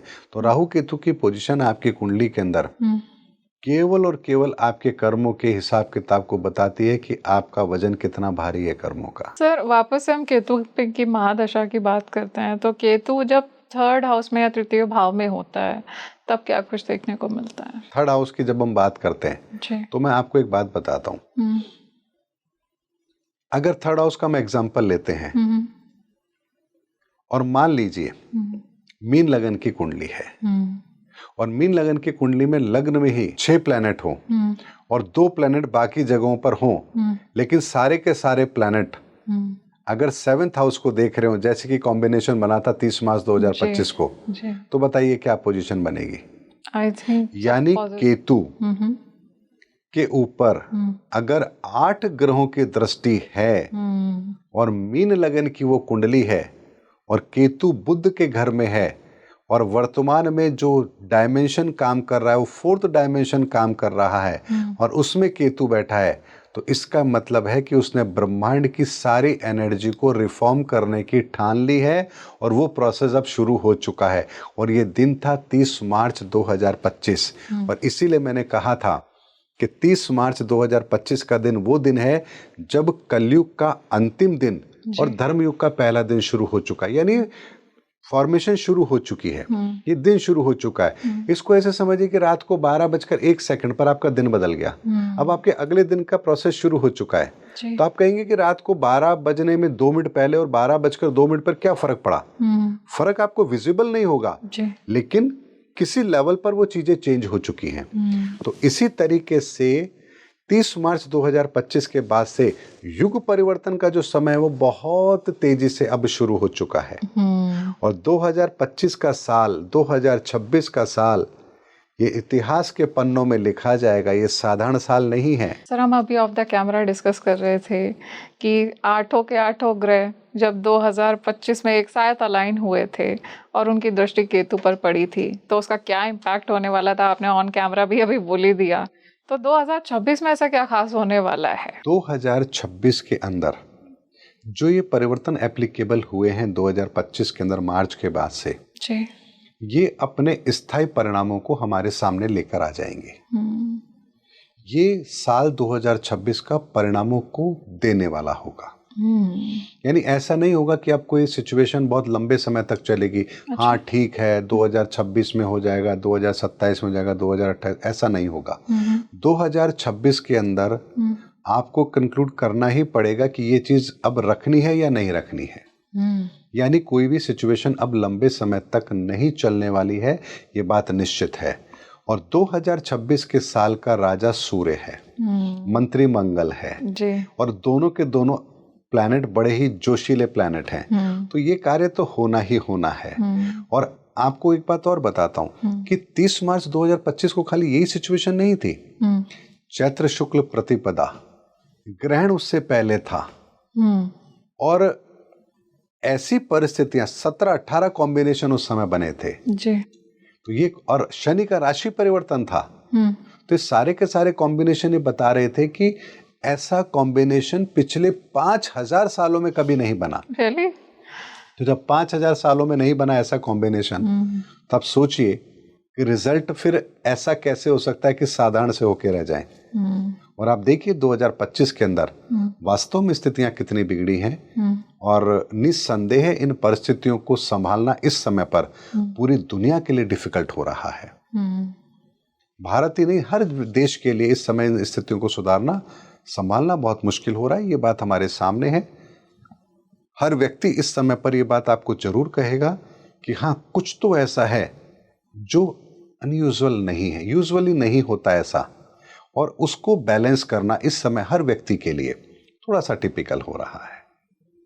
तो सर, केतु को अगर देखा जाए 2026 में केतु की क्या प्लेसमेंट बन रही है, क्या कुछ असर दिखाने वाला है? केतु ने सबके कर्मों को लॉक कर दिया। जैसे आपकी एक बात को समझते हैं जी। हमारे अपने कर्मों का हिसाब किताब अलग अलग बार चलता है, अलग अलग तरीके से चलेगा, लेकिन इस बार केतु ने ब्रह्मांड के लेवल पर लॉक किया है पैटर्न को। अच्छा। ये अपने आप में बहुत बड़ी बात है। आप ऐसे समझिए कि जैसे मैं आपसे एक बात कहूं, कलयुग कब शुरू हुआ, वो दिन वो तारीख बताइए, तो इसका प्रमाण हमें हमारे शास्त्रों में मिलता है। जी। जब तक्षक नाग ने राजा परीक्षित को डसा था, उस दिन कलयुग ने प्रवेश किया था, यानी कलयुग का पहला दिन वो था। जी। इसी तरीके से 30 मार्च 2025 वो दिन है जब कलयुग समाप्त हो गया, उसका वो आखिरी दिन था, और धर्मयुग का पहला दिन शुरू हो गया। अच्छा। तो यहां से अब कलयुग को समाप्त ही होना है, उसके प्रभाव को कम ही होना है, और धर्मयुग का प्रभाव बढ़ना ही बढ़ना है। तो अभी जो चल रहा है, हम धर्मयुग में जी चल रहे हैं? बिल्कुल, हम धर्मयुग में जी रहे हैं, लेकिन इसके प्रभाव हम तक पहुंचने, पूरी तरह से धरती पर आने में कुछ साल जरूर लगेंगे, पर ये 100-200 साल नहीं होंगे। ये केवल चंद 4 से 5 सालों के अंदर सब कुछ हो जाएगा। तो ये परिणाम हमें 2026 के अंदर स्पष्ट तौर पर दिखने लगेंगे। 2027 और ज्यादा क्लैरिटी हो जाएगी, और 2032 आते आते तो पूरी दुनिया इस परिवर्तन को महसूस कर चुकी होगी। और इस समय पर बृहस्पति बड़े ही अतिचारी हैं, उनका जो राशि परिवर्तन है वो बहुत तेज गति से हो रहा है, और ये भी 2032 तक उनका अतिचारी रवैया रहेगा। तो इस समय पर ग्रहों के लेवल पर बहुत कुछ ऐसा हो रहा है जिसे डिकोड करने वाला चाहिए। अगर हम ढंग से डिकोड कर पाएंगे तो हम मानव सभ्यता को एक बहुत बड़े विनाश से बचा सकते हैं। अच्छा। ये बहुत बड़ी जिम्मेदारी में एस्ट्रोलॉजर्स पर है कि हम आने वाले समय के महाविनाश से इस दुनिया को कैसे बचाएं, इसकी तैयारी हम क्या कर सकते हैं। ये रास्ता दिखाने का काम कोई पॉलिटिकल लीडर नहीं कर सकता, कोई धर्म गुरु नहीं कर सकता, ये केवल और केवल एस्ट्रोलॉजर कर सकते हैं, क्योंकि वो भविष्य की गणनाओं को कर सकते हैं। सनातन के पैरामीटर पर ऊर्जाओं के कॉम्बिनेशन को समझ सकते हैं कि कौन सा कॉम्बिनेशन किस तरह के रोल को प्ले करता है। तो ये विज्ञान अगर हमें पता है, और अगर फिर भी हम मानव सभ्यता के लिए कुछ नहीं कर पा रहे, तो फिर दोषी हमें ठहराया जाएगा। तो क्या ऐसा कहा जा सकता है कि भारत को सतर्क रहना पड़ेगा? पूरी दुनिया को सतर्क रहना है, लेकिन इस सब दृष्टिकोण में एक बात मैं आपको जरूर कहूंगा कि धर्म का उदय भारत से ही होगा। वाह, ये एक बहुत बड़ी बात है। तो जो कहा जाता है कि भारत पुनः विश्व गुरु बनेगा, तो ये बात सही है, क्योंकि मानवता को एक नया रास्ता दिखाने का कार्य अगर पूरे विश्व में कहीं पर होगा तो भारत से होगा। जैसे अभी आपने कहा सर, धर्म युग में हम चल रहे हैं।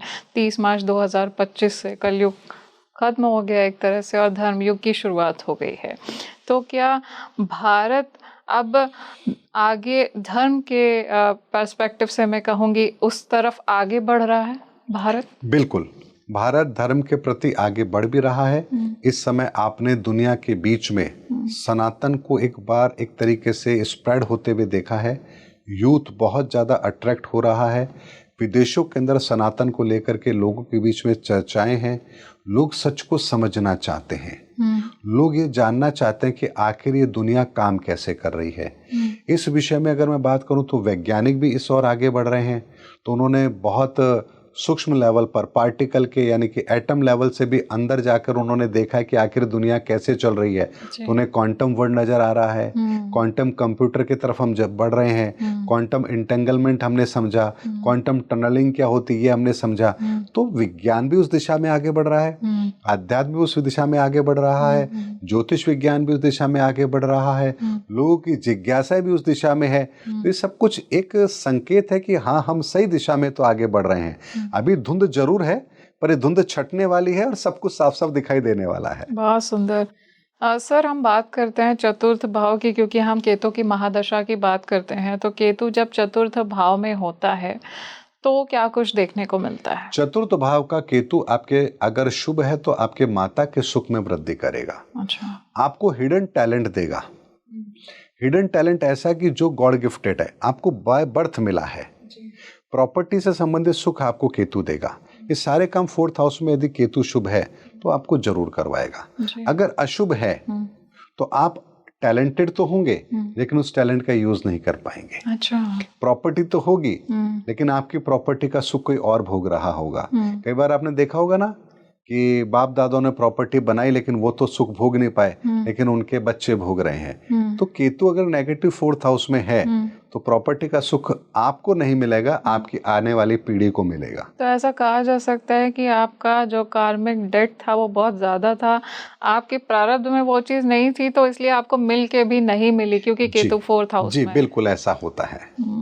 और 5th हाउस के अंदर अगर केतु हो गया जी, तो आप समझ लीजिए कि ऐसे व्यक्ति बहुत ही क्रिएटिव माइंड के होते हैं। दूसरों के प्रति बहुत दया भाव होता है उनके अंदर। कभी भी वो संकीर्ण विचारधारा से बात नहीं करेंगे। अच्छा। और कहीं ना कहीं इंजीनियरिंग प्रोफेशन, क्रिएटिविटी उन्हें प्रभावित बहुत करेगी। ऐसे लोग संतति की अगर मैं बात करूं तो संतान सुख भी उन्हें बहुत अच्छा मिलेगा अगर वो पॉजिटिव हैं तो। अच्छा।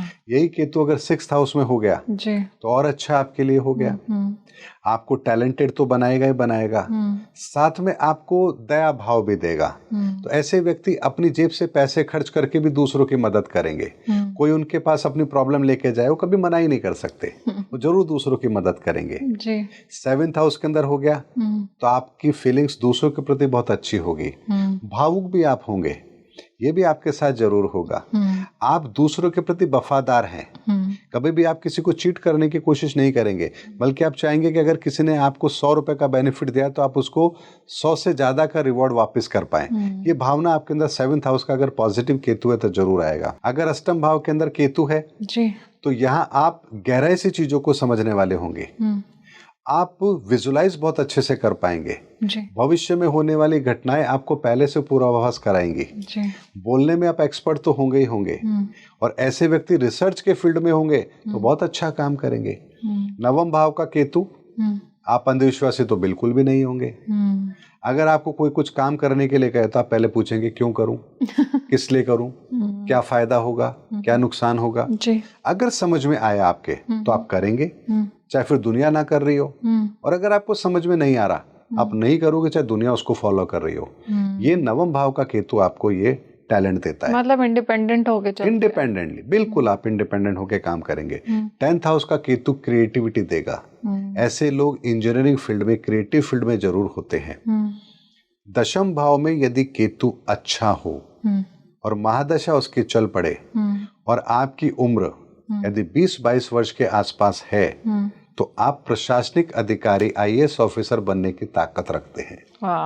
बाय गॉड आपको ये रिजल्ट मिलेगा ही मिलेगा। तो one of the best placements, one of the best placement होती है केतु के 10th हाउस में पॉजिटिव हो और महादशा चल पड़े, उम्र आपकी 20-22 साल के आसपास हो, आप 100% आप प्रशासनिक अधिकारी बनने की ताकत रखते हैं। अगर आपका 6th हाउस डैमेज नहीं हो रहा है तो प्रोवाइडेड, तो डेफिनेटली आप बन जाएंगे। 11th हाउस का केतु, आप इतने भोले होते हो कि जो कोई कुछ कह रहा होता है आप उस पर बिलीव कर लेते हो।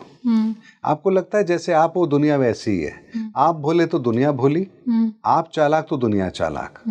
ऐसे व्यक्ति दूसरों पर बहुत जल्दी भरोसा करते हैं और कहीं ना कहीं ऐसे व्यक्तियों को लोग ठगते बहुत ज्यादा हैं, क्योंकि उन्हें पता ही नहीं होता है कि कोई व्यक्ति दूसरी तरह से भी आपको चीट कर सकता है क्या। और 12th हाउस का केतु तो हमने डिस्कस किया है कि मुक्ति देता ही है, मोक्ष देता ही है, चाहे वो किसी भी राशि का हो। 12th हाउस में कभी भी केतु नेगेटिव नहीं होगा। वो नेगेटिव है तो थोड़े संघर्ष करा के मुक्ति देगा, लेकिन मुक्ति जरूर देगा। ये 12 भाव के अंदर केतु हमें रिजल्ट देते हैं। तो हमें मुक्ति का मार्ग अगर तलाशना है तो केतु को देखिए, केतु की प्लेसमेंट देखिए किस घर में है, किस राशि में है, उस राशि का स्वामी कहाँ बैठ गया है। इस चीजों को देखेंगे तो आपको पता लग जाएगा कि आपको मुक्ति का मार्ग मिलेगा तो कहाँ से मिलेगा।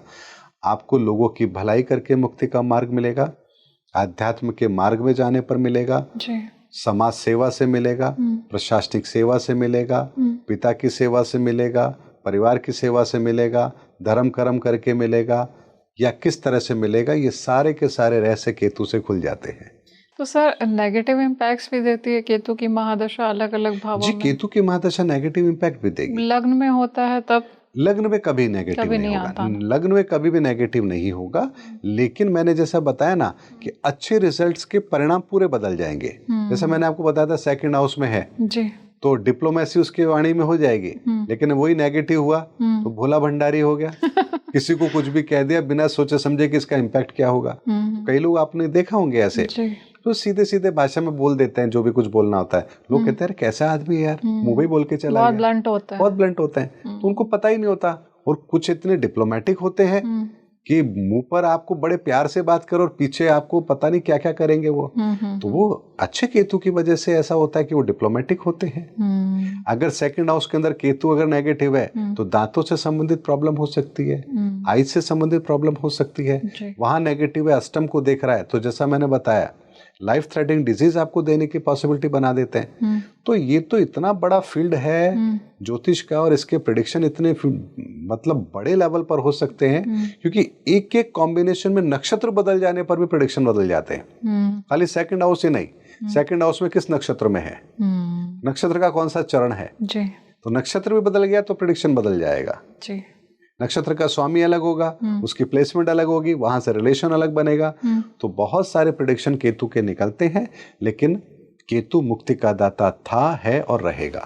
तो सर ऐसा भी होता है कि 12th हाउस में जब केतु होता है तो कुछ नेगेटिव इम्पैक्ट भी देता है, क्योंकि पॉजिटिव तो देता है, लिबरेशन देता है। 12th हाउस में नेगेटिव इम्पैक्ट कभी भी नहीं देगा। फर्स्ट एंड 12th हाउस में नेगेटिव फर्स्ट और 12th हाउस में नेगेटिव कभी भी नेगेटिव इम्पैक्ट देगा ही नहीं, वो हमेशा शुभ फलदायी होगा। और ऐसे कौन सी प्लेसमेंट्स होती हैं जिसमें लोगों को ज़्यादा अवेयर रहने की ज़रूरत है? अगर हम देखें कि कुछ स्ट्रगल्स आ रहे हैं या कुछ बीमारियां आ रही हैं और केतु उस हाउस में बैठा हुआ है, उस भाव में बैठा हुआ है, तो उनको ज़्यादा अलर्ट रहने की ज़रूरत है। देखिए, कोई भी कॉम्बिनेशन जो बनता है वो 144 तरह से बनता है, 144 टाइप से बनता है जी। अगर आपके काल सर्प दोष भी बन रहा है तो वो 144 तरह से हो सकता है। सबसे ज्यादा नेगेटिव जो सिचुएशन होती है राहु केतु की, वो होती है कि अगर आपकी कुंडली में काल सर्प योग बन रहा हो और राहु और केतु दोनों नेगेटिव हो, तो ये बहुत बेकार सिचुएशन होती है। ऐसे व्यक्ति पूरी जिंदगी संघर्ष करते रहेंगे, उनके संघर्ष का कभी कोई एंड भी नहीं होगा और ना ही उन्हें उस संघर्ष से बाहर निकलने का कोई रास्ता मिलेगा। इसे ऐसे समझिए कि जैसे अजगर अपने शिकार को लपेट लेता है और धीरे धीरे करके उसे मार देता है, ठीक इसी तरह से ये सिचुएशन उस व्यक्ति को धीरे धीरे उन परिस्थितियों में ले जाती है जहां से ना तो वो बाहर निकल सकता है और पूरी तरह से उसकी जिंदगी जो है केवल और केवल संघर्ष में बीतती है। ये सिचुएशन केवल और केवल सबसे ज्यादा खराब होती है जब राहु और केतु नेगेटिव हो और कुंडली में काल सर्प योग बना ले, तो बहुत बेकार सिचुएशन होती है। उसके अलावा बाकी सब स्थितियां मैनेजेबल होती हैं। मतलब कम ज्यादा स्ट्रगल्स आएंगे। हाँ, बिल्कुल बिल्कुल, कम ज्यादा स्ट्रगल करके वो चीजें मैनेज हो सकती हैं, लेकिन ये सिचुएशन हैंडल नहीं की जा सकती। इसको आप समझ लीजिए कि अजगर की चपेट में कोई आ गया तो उसको कौन छुड़वाएगा? अजगर से जो ताकतवर होगा वही छुड़वा सकता है, बिल्कुल, बाकी तो कौन छुड़वाएगा जी। उस स्थिति से तो कौन निकालेगा? ग्रहों की स्थिति से ज्यादा ताकतवर तो ईश्वर की ताकत है। तो केवल ईश्वर की शरणागति होकर के आप अपना रास्ता निकाल सकते हैं, बाकी कोई रास्ता नहीं है। और आपने देखा भी होगा ऐसे बहुत सारे लोग होते हैं जो पूरे जीवन इतना संघर्ष करते हैं कि कहीं ना कहीं उनको जीवन में ऐसे दुख जो मिल रहे हैं उसके पीछे बहुत बड़ा कारण तो कोई ना कोई बन रहा है। आपने कई केसेस सुने होंगे, छोटे छोटे बच्चों को घरों में उनको रखा जाता है, उनसे काम कराया जाता है, उनको मारा पीटा जाता है, जानवरों से ज़्यादा बदतर व्यवहार किया जाता है, कोई उनकी मदद नहीं कर रहा। तो उन्होंने ऐसा क्या किया होगा? उनकी कुंडली में ऐसी क्या सिचुएशन होगी? तो ऐसी सिचुएशन बनती है तब उनके जीवन में ऐसी घटना घटित होती है। सर अभी हम बात कर रहे थे डायमेंशंस की, तो आपने बोला कि तो 9th डायमेंशन को रिप्रेजेंट करता है, राहु 8th डायमेंशन को रिप्रेजेंट करता है। बहुत अच्छे से समझाया आपने।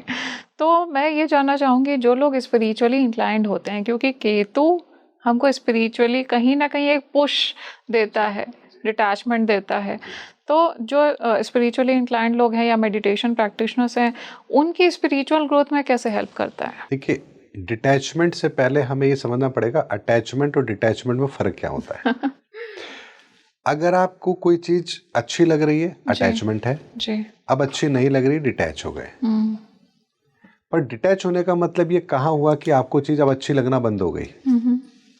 केतु क्या करवाता है, केतु आपको वो कर्म पूरे करने पर ही डिटैचमेंट होती है। अच्छा। इसको ऐसे समझिए कि आपको मीठा बहुत पसंद है लेकिन एक लिमिट तक आप मीठा खा सकते हैं, उसके बाद आप डिटैच जरूर होंगे। तो केतु डिटैच दो तरीके से करवाता है जी। एक होता है कि आपको उस रास्ते पर जाने ही नहीं देगा और एक होता है कि आप उस रास्ते पर जा चुके हो अब आपको उसकी जरूरत नहीं है। तो जो सेकंड वे होता है कि जहां आप जा चुके हो आपको जाने की जरूरत नहीं है, वो डिटैचमेंट हमारे लिए अच्छी होती है। लेकिन जो दूसरी डिटैचमेंट है उसमें आपके रिवर्स होने की पॉसिबिलिटी ज्यादा होती है। तो बहुत से लोग आपने देखे होंगे जो एक क्षणिक आवेश में आकर के निर्णय लेते हैं और फिर थोड़े समय के बाद वापस मुड़ करके उसी लाइन पर आ जाते हैं, अपनी उसी जिंदगी में लौट कर आ जाते हैं। तो वो होते हैं जिन्हें केतु थोड़े समय के लिए रोकता जरूर है लेकिन बाद में वापस लौटकर उस रास्ते पर आ जाते हैं। तो 12th हाउस का जो केतु होता है और जो 11th हाउस की हम बात कर रहे थे, 12th हाउस की बात कर रहे थे जी। केतु अगर 12th हाउस में है या केतु पॉजिटिव है आपकी कुंडली के अंदर और फिर उसकी महादशा के अंदर या उसके अंतर के अंदर किसी के अंदर अगर वो आपको डिटैचमेंट दे रहा है तो वो स्थायी डिटैचमेंट है और वो आपको आपकी जिंदगी के अंदर आपके स्पिरिचुअल ग्रोथ के अंदर बहुत हेल्प करेगा। इसीलिए आप देखिए कुछ लोग संन्यास मार्ग पर जाते हैं जी। चाहे जो मर्जी परिस्थिति हो जाए वो कभी लौट कर नहीं आते क्योंकि उन्हें फाइनल डिटैचमेंट दी है केतु ने। तो केतु डिटैचमेंट जो दे रहा है वो क्षणिक है जी। या लॉन्ग टर्म के लिए है ये भी कुंडली से पता लग जाएगा। और अगर लॉन्ग टर्म की डिटैचमेंट है तो हम कहते हैं कि बिल्कुल उस रास्ते पर आप जाइए, आपके लिए अच्छा है। लेकिन अगर वो लॉन्ग टर्म का डिटैचमेंट नहीं है तो हम कहते हैं भैया इतने समय चुपचाप शांति से बैठ जाओ वापस आप लौट के आओगे, इससे बढ़िया है कि आप उस रास्ते पर ना जाओ। सर हम बात कर रहे थे अभी केतु की महादशा की, तो ऐसे में जिन लोगों के ऊपर गुरु की कृपा है या डिवाइन इंटरवेंशन उनकी लाइफ में है, बहुत ब्लेस्ड है वो लोग, उनकी लाइफ में अगर केतु की महादशा शुरू हो जाती है एंड सपोज नेगेटिव है तो उनकी लाइफ में स्ट्रगल्स तो होंगे, तो क्या वो डिवाइन इंटरवेंशन से उनकी लाइफ के स्ट्रगल या गुरु कृपा से कम हो सकते हैं? एक बात मैं आपको बताता हूँ कि अगर केतु की दशा नेगेटिव है और उस पीरियड के अंदर वो किसी गुरु के पास गया है जी। तो 100% वो वहां जाकर भी कोई गेन नहीं करेगा। अच्छा। यहां तक कि ऐसा भी हो सकता है कि वो जिस जगह गया है वो वहां पर वो ओरिजिनलिटी हो ही ना, वो अपने आप को ठगा हुआ महसूस करे। अच्छा। लेकिन यदि वो कहीं गया है, केतु की दशा उसको अच्छी है और वो सही जगह पर गया और उस समय उसको कोई गुरु मिला है तो निश्चित तौर पर उसको उस समय पर अपने जीवन के अंदर आध्यात्मिक ग्रोथ करने का रास्ता जरूर मिलेगा, इसमें कोई दो राय नहीं है। क्योंकि आपने देखा होगा कि हम ये तो नहीं कह सकते कि 100% सारे गुरु अच्छे होते हैं, कुछ तो खराब भी होते हैं। तो उनके पास जो लोग पहुंचे हैं वो कौन लोग हैं? उन्होंने तो रास्ता सही तलाश किया है। ऐसे में ये वो लोग होते हैं जो केतु के प्रभाव के कारण से वहां जाते तो हैं लेकिन कहीं ना कहीं इनका पुराना कार्मिक संबंध ऐसा होता है जो वहां जाकर के वो अपने जीवन के उतने महत्वपूर्ण पलों को वहां वो वेस्ट कर देते हैं। इसीलिए आपके जीवन के अंदर गुरु का आना भी ये बताता है कि वो गुरु आपके जीवन में सही है या नहीं है। अगर आपके ग्रह सही हैं और उस समय आप उस रास्ते पर गए हैं तो 100% आपको रास्ता अच्छा मिलेगा, इसमें कोई दो राय नहीं है। सर हम बात कर रहे हैं 9 डायमेंशन की, तो 9 डायमेंशन में क्या ऐसा कहा जा सकता है कि ये ही वो डायमेंशन है जहाँ पे सोल हायर कॉन्शियसनेस अटेन कर सकती है, गुरु की एनर्जी आपको अपने अंदर फील हो सकती है, डिवाइन ब्लेसिंग्स आपको अपने अंदर फील हो सकती है?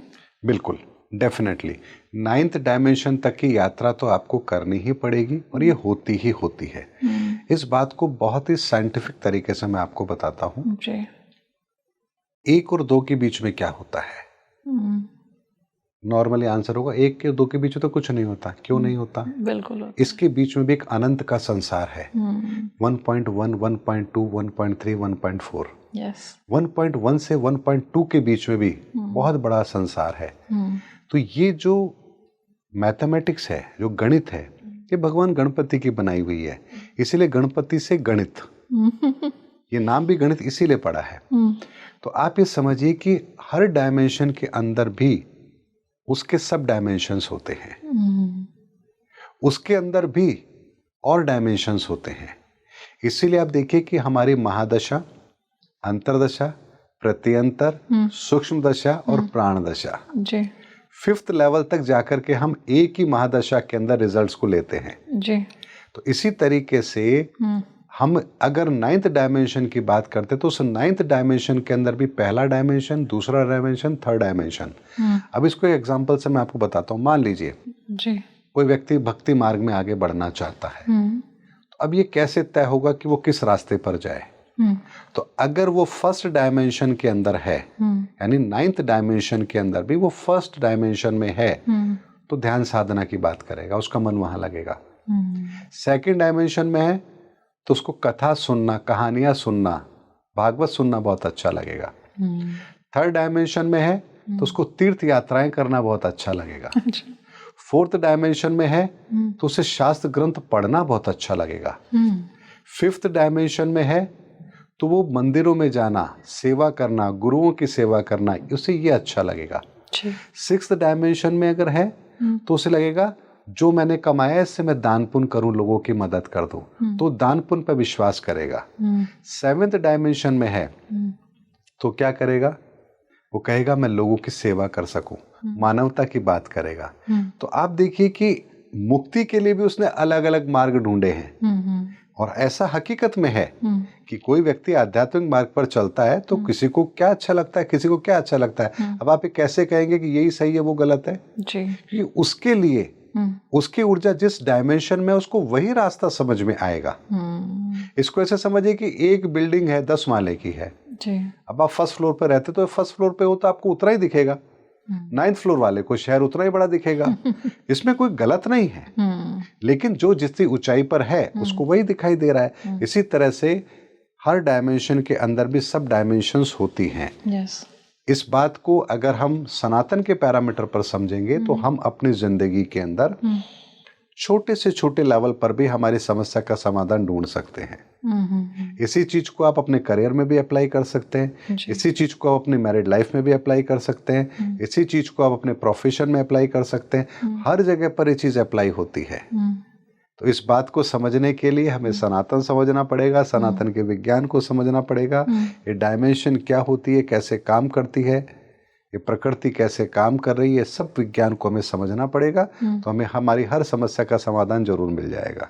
तो मतलब 9th डायमेंशन में अगर फर्स्ट डायमेंशन में अगर आप हैं तो आप बहुत ज्यादा ध्यान साधना की बात करेंगे, इंक्लाइंड होंगे और हायर कॉन्शियसनेस अटेन कर सकते हैं। बिल्कुल बिल्कुल।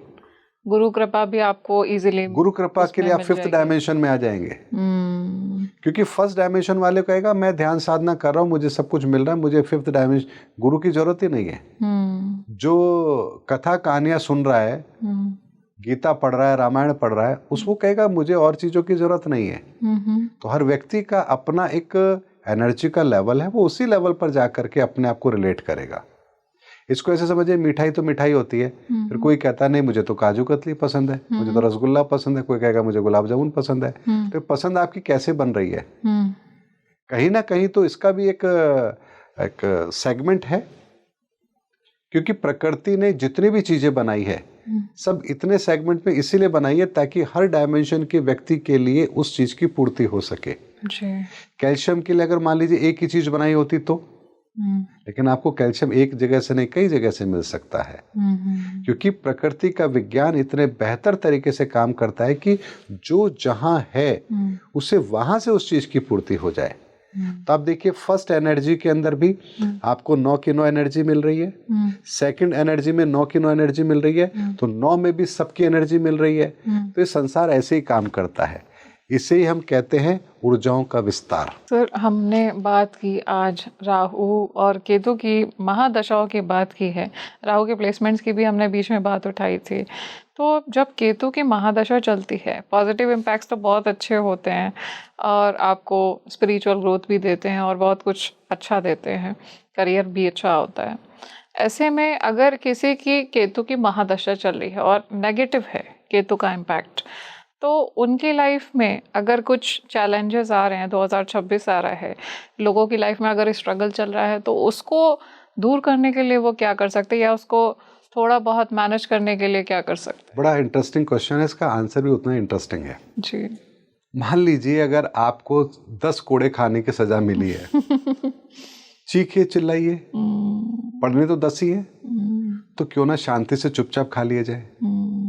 ठीक है, यानी कि आप जितना चीखेंगे चिल्लाएंगे वो कोड़े मारने वाला उतना ही ज्यादा टाइम लेगा। इसी तरीके से आप समझिए कि केतु की दशा अगर आपकी चल रही है और वो नेगेटिव है, तो आपके आसपास बहुत कुछ ऐसा घटित होगा जो आपको फेस करना ही पड़ेगा, और उस समय पर आप केवल और केवल चुपचाप शांति के साथ उन परिस्थितियों को फेस कर लीजिए, वही आपके लिए बेहतर है। और ऐसे में जानवरों की सेवा, उसमें भी कुत्ते की सेवा, अच्छा, उसको दूध रोटी देना, ये इतना सर्वोत्तम उपाय है केतु का, जो आपके लिए बहुत बड़ी एक राहत का कार्य करता है। अब बात आती है कुत्ते को क्यों कुछ लोग इसका विरोध करते हैं, तो यह मैं एक बात कहना चाहूंगा जी। कुत्ता एक ऐसा है जानवर जो कभी भी वफादारी नहीं छोड़ता। वो जहां पला है, बड़ा हुआ है, वो उसको छोड़कर कभी भी कहीं नहीं जाएगा, बेशक चाहे उसको वहां लाते ही क्यों ना पड़ती हो।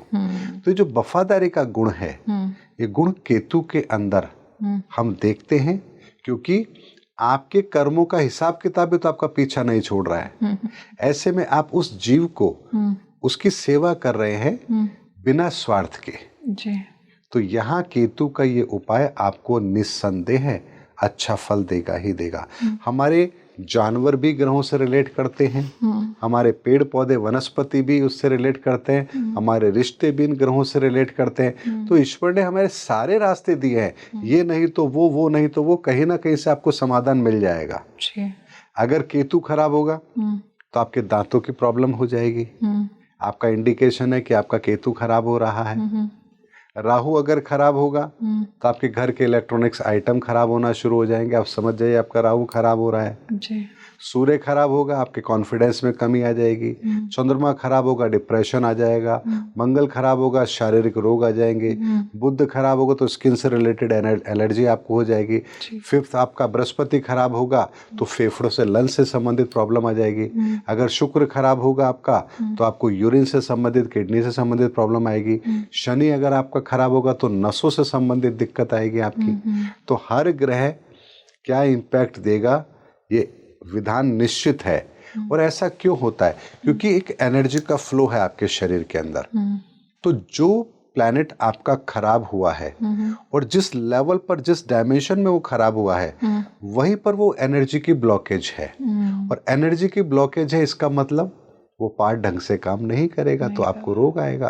तो आप उसका उपाय करेंगे, आपको चीजें ठीक हो जाएंगी आपकी। और आपको बताता हूँ, देखिए होम्योपैथी जो ट्रीटमेंट होता है ना, ये कुछ हद तक उसी लेवल पर काम करता है। एनर्जी स्ट्रोक है वो। यानी आयुर्वेद क्या कहता है कि आपके शरीर में कैल्शियम की कमी है, आप गाजर खा लो, आपको कैल्शियम मिल जाएगा, आयरन मिल जाएगा। एलोपैथी कहती है कि गाजर क्यों खा रहे हो, हम इसमें से आयरन ही निकाल लेते हैं और टैबलेट फॉर्म में आपको दे देते हैं। तो एलोपैथी में आपने टैबलेट तो ले ली, लेकिन आपने एक सिस्टम बाईपास कर दिया। आप गाजर खाते, आपके शरीर के अंदर उसके अलावा और भी चीजें जाती, आपके शरीर की पाचन क्रिया है वो काम करती, और उसके बाद आपके शरीर को वो चीज मिलती।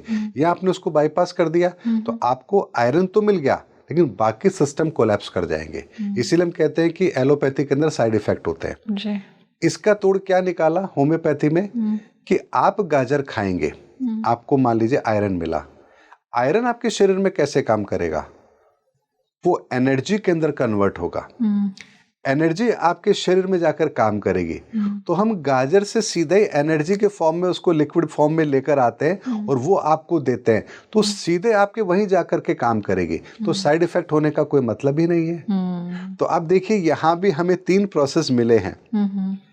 अपने बीमारी को ठीक करने का। तो एनर्जी लेवल पर जो चीज काम कर रही है उसको बहुत अच्छी तरह से होम्योपैथी ने समझा है, और इसीलिए कुछ बीमारियां ऐसी है जो होम्योपैथी के ट्रीटमेंट से ही ठीक होती है, उसमें कोई और ट्रीटमेंट काम नहीं आता।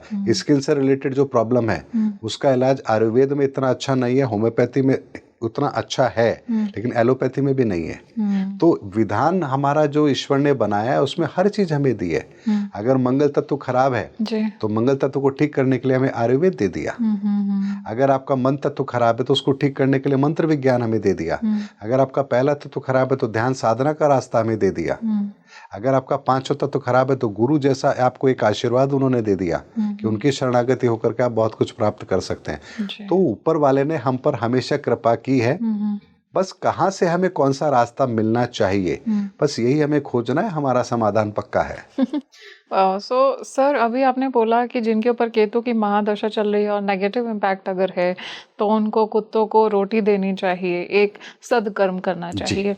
इसके साथ में क्या कोई ऐसी भी रेमेडी है कि उनको इन दैवीय शक्ति की उपासना करनी चाहिए, उससे भी कुछ जो इम्पैक्ट है नेगेटिव वो थोड़ा बहुत सटल हो सकता है? इसमें एक बात मैं चैनल पर जरूर कहूँगा, आपका जो लग्नेश है, लग्न का जो स्वामी है, आप डेली उनकी आराधना करेंगे तो आपके सारे के सारे प्लैनेट बाकी के अलाइन जरूर हो जाएंगे।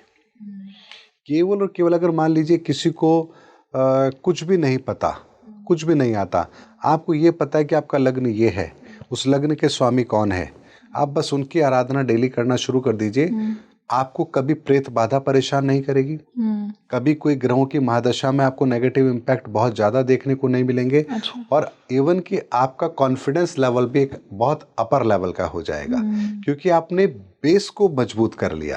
अगर बेस आपका मजबूत हो गया तो बाकी चीजें सब बैलेंस हो जाएंगी। तो लग्नेश की आराधना करना, लग्नेश की आराधना करना बहुत जरूरी है। लग्नेश आपकी एनर्जी का सोर्स है, मेन सोर्स है, और उसको बैलेंस कर लिया तो सब बैलेंस हो जाएगा। इसको कहे ऐसे समझिए, आपके शरीर में ताकत है तो सर्दी आप बर्दाश्त कर लोगे, अगर शरीर में ताकत नहीं है तो सर्दी जुकाम तो लगना ही लगना है। बिल्कुल। तो उसी तरह से जैसे आप अपने शरीर को मजबूत कर रहे हैं, वैसे ही आप अपनी ऑरा को मजबूत कर रहे हैं, अपने लग्नेश को मजबूत करके। इसलिए लग्नेश आपके सबसे महत्वपूर्ण है, उनकी आराधना आप डेली कीजिए। आपको जीवन में कभी भी ग्रहों के नकारात्मक परिणाम देखने को नहीं मिलेंगे। एकमात्र ये समाधान भी आपने कर लिया तो आपके लिए बहुत कुछ है। दोस्तों, जैसे सर ने अभी बताया कि 2 रेमेडीज हो सकती हैं अगर आपके जीवन में केतु की महादशा चल रही है और नेगेटिव इम्पैक्ट आ रहा है। पहली चीज़ तो आप किसी भी डॉग की सेवा करिए, उसको कुछ खाना खिलाइए, एक सत्कर्म कर सकते हैं। और दूसरी चीज़ कि आप अपने लग्नेश की आराधना करिए, एंड आई एम श्योर आने वाला साल आपका बहुत अच्छा बीतेगा। और सर भी हमको बैठ करके इतनी इंसाइटफुल बातें बता रहे थे, इतनी रेमेडीज़ बता रहे थे, ताकि आपका आने वाला साल और भी अच्छा बीते और भी बेटरमेंट की तरफ आगे बढ़े। Thank you so much sir, बहुत मज़ा आया, बहुत इंसाइटफुल रहा ये discussion, and I am sure जितना इंसाइटफुल मेरे लिए था उतना ही इंसाइटफुल ऑडियंस के लिए रहा होगा। बहुत नई नई बातें जानने को मिली। जी जी, आपका भी बहुत बहुत धन्यवाद, आपके दर्शकों को भी बहुत बहुत धन्यवाद। Thank you so much sir for coming on speaking tree. Thank you.